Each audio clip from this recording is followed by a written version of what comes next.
सभी पूर्व सैन्य भाइयों को राम राम। देखिए आज 381 डेज और 6 मार्च और जंतर मंतर पे ये देखिए हमारे बैनर लगे हुए हैं।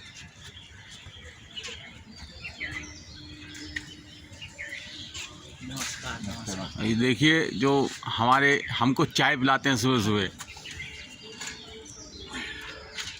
कहीं ये ना बोले कि कोई हम क्या बोल रहे हैं। देखिए और ये जंतर मंतर का नज़ारा, प्रशासन मुस्तैद देखिए।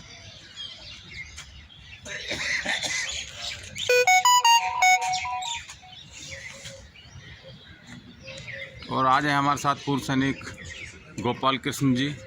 सर राम राम। नमस्ते सर। नमस्ते सर, आज आप अपने पूर्व सैनिकों को क्या संदेश देना चाहेंगे? सबसे पहले सभी पूर्व सैनिक विदेश में जो बैठा हुआ है, जो देशी जवान और जंतर मंतर का जो रिपोर्ट्स रोज देखने के लिए जो बैठता है, उनका तरफ से सजेशंस भी आता है, हम वेलकम कर रहा हूं। और आप अपना कमेंट्स भी डालना है। जो आज हमारा 381 डेज हो चुका है, आज 6 मार्च 2024। तो यहाँ पर हमेशा की तरह 144 धारा आज भी लागू है, जो हमारे लिए सिर्फ एक छोटी सी परमिशन है। हमारा बैनर लगा दे, आधा घंटे के अंदर आप अपना रिपोर्ट दे चले जाए। तो ये हमको ये मैसेज मिला है, उस हिसाब से हम अपना काम कर रहा है रोज़, जो कि कानून व्यवस्था ही के ऊपर रहना चाहिए। हम भी एक टाइम पर हमारा भी शरीर पे कानून को वर्दी थे, लेकिन सरकार को हमने जगाने वाला जो काम है कई बार किया। अब उन्होंने सख्ती से हमारा ऊपर निपटारा कर रहा था, जो कि हमारा एकता नहीं है और एकता तोड़ने वाला काम भी हो रहा है। जो आपने खुद ही देखा, माननीय सुप्रीम कोर्ट का एक फैसला कल आया था, आप लोग इंतज़ार कर रहे थे। हमारे एक यूट्यूबर बल्ले बल्ले ने उसको बहुत प्रचार करते थे, आपने देखा। एमएसपी के बारे में बता रहा हूँ। एमएसपी हमारा नसीब में नहीं है। हमने कई बार बोला, 1 साल से हम यहाँ पर बोला, एमएसपी आपको देने के लिए नहीं है। एमएसपी ना देने के लिए ही कोर्ट में केस डाला है। ये कई बार जंतर मंतर से हमने इसका ऐलान किया है, लेकिन एमएसपी का केस लड़ने वाला भी हमारा ही पूर्व सैनिक है। हमारा एडीसी जो बोलता है, एडवोकेट का जो दल है, सरकारी वकील है वो। आपको पता होना चाहिए, सेना का अंदर 24 साल 25 साल नौकरी करके आने के बाद वो LLB ले ली, बाहर आके बहुत कठिन के साथ में उन्होंने पढ़ाई की और उसके बाद उन्होंने उसके अंदर मार्क हासिल कर दिया। उसके बाद उन्होंने सरकार के सामने, उन्हीं का किसी ने रिकमेंड किया, उनको किसी का रिकमेंड है और अपना पास उनका सर्टिफिकेट है और उनके पास अपना सर्विस भी है। उस सर्विस देख के, और सेना में सर्विस किया है, ये सब देख के उनको उन्होंने सरकारी वकील बनाया जाता है।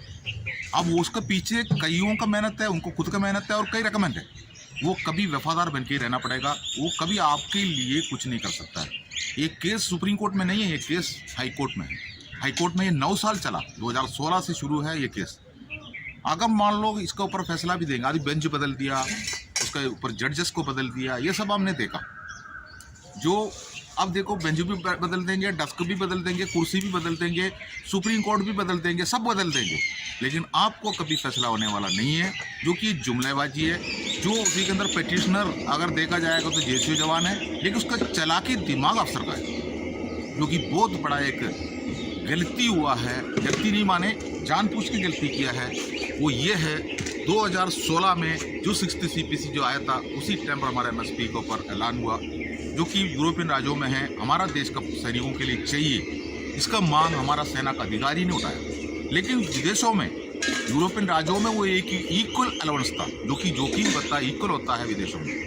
तो जो उन्होंने एक इक्वल भत्ताओं को यहाँ पर लेकर आने के बाद, उसी टाइम पर उन्होंने 1000 रुपये जेसीओ जवान एंड MNS को डाला और कमिश्नर अफसरों के लिए उन्होंने 5000 साढ़े 5000 रुपये रिकमेंड करके 60 CPC का फाइल सरकार के सामने रखा। उसी के अंदर वो बराबर एक हक है। अब सबका जो 5500 रुपये ले रहा है, तो 5500 रुपये डालने से, सबको डालने से भी गवर्नमेंट इसके ऊपर कोई ऐतराज़ नहीं करेंगे। लेकिन CPC में रिकमेंड हमारे लिए 1000 रुपये। तो वहाँ पर एक IAS अधिकारी ने इसके ऊपर जो सवाल उठाया, यार एक इक्वल अलाउंस को आपने पहले बार लेकर आके एक वर्ग को आप धोखा दे रहे हो। तब जाके वो 1000 रुपये सरकार ने अपना कलम से काट कर 2000 कर दिया, जो कि पे कमीशन का रिकमेंड नहीं था। पे कमीशन के अंदर रिकमेंड करने वाला कौन है? हमारे लिए हमारा अधिकारी थे, उन्होंने हमारे लिए 1000 रुपये रखे हुआ लेके गया। लेकिन कहीं ना कहीं हमारा उस टाइम पर सरकार को भी अच्छा नहीं लगा, क्योंकि IAS अधिकारी ने इस बात को क्लियर कर दिया तो 1000 की जगह पर 2000 रुपये हो गए। तो ये 2000 रुपये मिलने के बाद आगे जो 5500 वो ले रहा था आगे चला गया। उसके बाद MSP जो केस जो है कोर्ट में लेके गया, जो कि हम लोगों ने सवाल उठाया। और 7th CPC जब आया तब 7th CPC के अंदर जो हमारा जो MSP अफसरों के लिए 15,500 रुपये हो गया और हमारे JSU जवान के लिए वो 5,000 जो कितना था 5,200 रुपये। तो ये MSP है। और ये MSP कोर्ट के अंदर डालने का मतलब यही था, इन्होंने MNS को 2017 में MNS को इन्होंने 10,500 कर दिया। उसी के साथ में हमारा सेना प्रमुखों ने हमारा JSU रैंकों को भी 10,500 का रिकमेंड किया था, लेकिन सरकार उसको नहीं दिया है। सरकार उसका ना देने का कारण यही है, हमारा रैंक स्ट्रक्चर 2 है। जो हम कुछ भी बोले NCO, JSU, नायक, हवलदार, सूबेदार, ऑर्डनरी सब बता दे, लेकिन हमारा रैंक स्ट्रक्चर डिफेंस मिनिस्ट्री के अंदर, भारत सरकार के अंदर 2 है। वो है एक PBOR, personal below officer rank, और उसको सिपाही से लेकर सूबेदार मेजर तक उसको गिना जाता है। और जो कमिश्नर्ड ऑफिसर का रैंक है लेफ्टिनेंट से लेकर वो जनरल तक है। तो एक कैटेगरी के अंदर 2 भाग नहीं कर सकता है, उस जगह पर JSU के लिए सरकार ने नहीं दिया।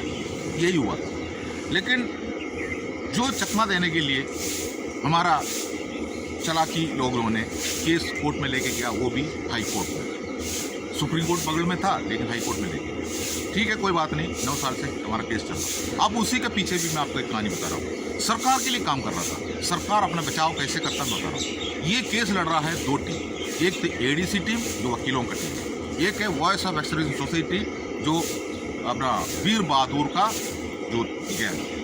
और वीर बहादुर सिंह तो आपको पता है 2019 में भी वो चुनाव में इलेक्शन में जो खड़ा हुआ तो वो हार गया। तो उनको क्या मतलब है, उनको नेता बनना है। तो उन्होंने भी इसको लेके जाकर दिया। अब उन्होंने एक प्रचार शुरू कर दिया था, हमारा लॉयरों को पैसे देने के लिए हमारे पास पैसे नहीं है, हमारा केस फाइनल होने वाला है, अभी होने वाला है, अगला हेयरिंग में होने वाला है।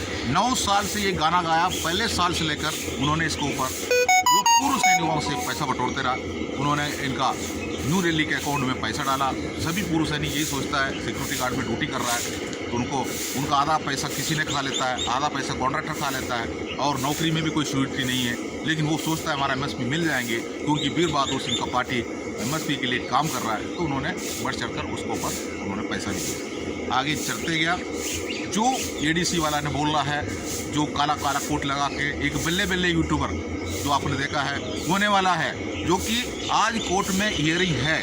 तो आज सुबह उनका एक वीडियो निकलेंगे, उसमें बताएंगे अभी 8 बजे कोर्ट के अंदर हमारा फैसला होने वाला है, शाम तक पता चलेंगे। 8 लाखों व्यूज़ निकल के जा रहा है। उसके बाद शाम को उनका सामने खड़े होकर बोलेंगे आप जज से बहुत अच्छा बात किया है, बहुत अच्छा वहाँ तक आ गया, अगला महीने का हमको अगला जो हमको डेट दे। ये ड्रामाबाजी फौज में भी चलते थे। ठीक है, इसी जैसा हमें धोखा में रखा है। अगर मान लो किसी ना किसी तरीक़े से जो अप्रैल महीने का टाइम दिया है, तब तक सरकार भी दूसरा हो सकता है और कुर्सी पे और कोई बैठ सकता है और फैसला सुना सकता है, नहीं तो आगे बढ़ा सकता है, क्योंकि आचार संहिता के पीछे। और उसके बाद वो फैसला सुनाने के बाद सरकार चाहे आगे जाके इसको सुप्रीम कोर्ट में चुनौती कर सकता है, जो ये हमारा नसीब में नहीं है, जो ये हमें जुमलाबाजी में लेकर रखा है। आप लोग इसके लिए बल्ले बल्ले बल्ले बल्ले का लिए आपने अपना लिखते रहेंगे, आप साहब बहुत अच्छा काम कर रहे हो, साहब आप हमारे लिए बहुत बढ़िया काम कर रहे हो। तो आप समझो, फौज में नौकरी करके आए थे, वहाँ पर हम अपना मुंह नहीं खोल सकते थे, हम ताला लगा करके। ये सिविल है, यहाँ पर अपना हक मांगने का तरीका होता है, विरोध करने का तरीका होता है। आप संवैधानिक भाषा में उसके अंदर लिखिए, जुमलाबाजी बंद करने के लिए बोलो। आप उसके अंदर विश्वास कर रहे हो, क्या विश्वास कर रहे हो?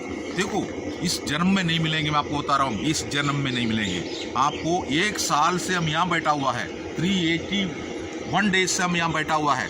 हमें बिल्कुल सरकार का सामने 500 मीटर दूरी पर बैठा हुआ है। जो भी अच्छी बुरी बात जो भी हो, हमारा साथ में ही होता है। आप सोचते हैं बातचीत हो गया, कई बार बातचीत हो चुका है, लेकिन क्या है, हमारे हिसाब से वो बातचीत नहीं हो रहा है, इसलिए हम उस चीज़ को सार्वजनिक नहीं कर सकते हैं। जो कई बातें आपको साथ में बताना है, लेकिन अभी हम आज का ये मॉर्निंग रिपोर्ट है, जो कि आज प्री 81 डेज है, 6 मार्च 2024 है।